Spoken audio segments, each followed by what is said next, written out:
Hi everyone, তোমরা সবাই কেমন আছো? Good morning, welcome back to my channel Taj Mahal ঘর। আর তোমরা তো সবাই জানো এই তাজমহল ঘরের বেগম আমি নিজে। তো আজকের যে ভিডিওটা করা, এটা হচ্ছে আমি এখন আছি ডাক্তারখানায়।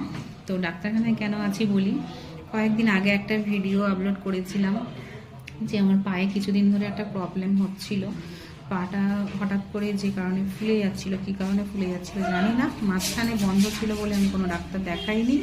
তখন অ্যালোপ্যাথি খেয়েছিলাম, তো যন্ত্রণা কম ছিল। মাঝখানে আর সেরকম কিছু দেখতে পাইনি, কালকে থেকে হঠাৎ করে, তো যে কারণে ভিডিওটা করা। আমার পায়ে প্রবলেমটা কি হচ্ছিল তো আমি জানি না।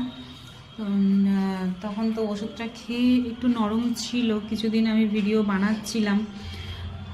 পায়ের জানি না কি হয়েছে, যাই হোক।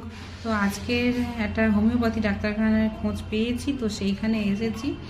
পাটা ফুলে যাচ্ছে সন্ধ্যের পর থেকে, যখন আর কি কন্টিনিউ পা চলছে ততক্ষণ কিছু হচ্ছে না, ব্যথা হচ্ছে না, কিন্তু সন্ধ্যের পর থেকে প্রচুর পরিমাণে ব্যথাটা হচ্ছে।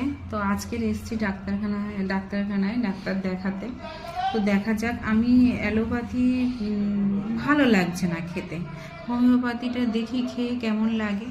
তো হোমিওপ্যাথিটাই খাবো বলে আজকে চিন্তা ভাবনা করেছি। এখানে জেনে দেখেছি যে হোমিওপ্যাথি ডাক্তারটা খুব ভালো, আর একটু সারতে লেট হয়, কিন্তু আমার মনে হয় বেশ কিছু রোগ আছে সেটা হোমিওপ্যাথিতে বেশ ভালোই সারে, একটু লেট হলেও সারে।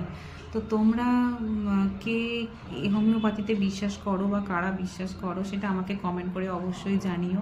আর তোমরা ঈশ্বরের কাছে প্রার্থনা করো যে আমি যেন খুব তাড়াতাড়ি আবার নাচানাচি করতে পারি। তো নাচ আর গানটা আমার ছোটো থেকেই খুব ভালো লাগতো, কিন্তু দেখো সবার তো শখ সবসময় পূরণ হয় না। তো আমার এই বয়সে এসে যখন শখটা পূরণ হয়েছে, আমি সেটা পূরণ করে নিতে চাই। তো তোমরা প্রে করো ভগবানের কাছে যে আমি যেন খুব তাড়াতাড়ি সুস্থ হয়ে যাই, আমার পাটা যেন ভালো হয়ে যায়। তো ততদিন কিভাবে তোমাদের কাছে পৌঁছানো যায়, কিভাবে আমি পৌঁছাতে পারবো তোমরা একটু বলে দাও। আর আমি দেখি কি ভিডিও আপলোড করা যায়, কিভাবে থাকতে পারি তোমাদের সাথে টাচে, চেষ্টা করব টাচে থাকা। তো তোমরা একটু প্রে করো, কেমন? টাটা, লাভ ইউ, সবাই খুব ভালো থেকো।